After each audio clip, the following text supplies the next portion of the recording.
Men bu goşgöme Maru vilayetinin Taxtabadır etrafının Berumay ovatında yaşayan Häzirki wagtda gödel paýtagtymyz Aşgabatda okap ýören Ustad Zehinli Aydymçy bagşygydymyz Atarejebe bagşlap ýazdym.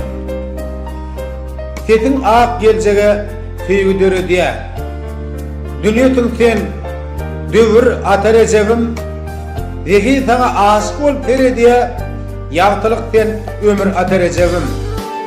Bagtyň peşkeş bolsun başyňa taýa taýlap peşden gödülleriň ýagşytyn köpler üçin okulmadyk kitap sen iň unutmaz senni ustad bagşytyn. Tüweleme ködüň tıllardan gymmat häsiýetiň bilen öýü edebiň nur bolup fasylgyn külli jahana derýady gaýnagyn Atarejebim. Berekella alkış taňa ýar bolsun. Galyrdyň kakaňy bagşym tirteňe saňa medet bersin halkyň töýgüsi hak Allah goýmuş degen gursaňa. Görüp diýjekmi? Sen diýjekmi sende bar? Sen ak bagtyň gödüllügiň açary öz başyňa goýma gursak degen sen sesiň bilen ýok edýän azaly. Senniň ogly bar. Baktlı kevenem.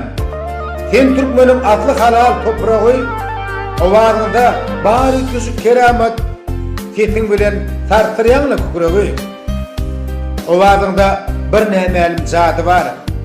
Acayip ketine yılgırıya tanrı elin yürümü koy Atarejebim. Hey bağıt var mı? Ayt bunun anrı. At kadanan bağısı bolgun hükmanı.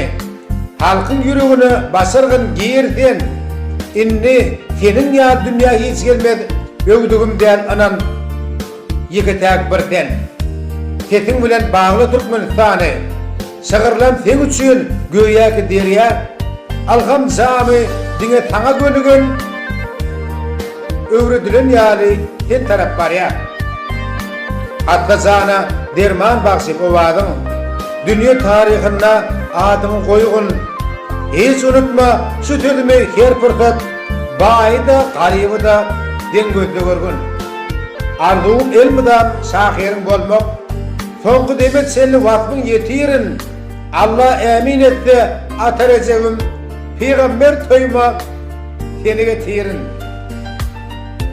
aşık aydın pirin yolun sayladın aydımdan hem sağdın sonluğun basın koşu kanatımsın Atarejebim buyton ya kuvonya libaplı besim Atarejebim zana bakşim ömrün udak bolsun kuvodun zam tağlığına koğucu teret basın dik bolsun bağla şu yürekde ne maksat muradın olsa Allah versin hiç vakit aramı kesilmesin doğulluk doğulluk bakı bolsun inşallah da at kazanan bakşı bolursun dedik o da bal yar dedin var men sen dedin aşığı demek halk sen tüyanır bakşim zanın tak ömrün udak bolsun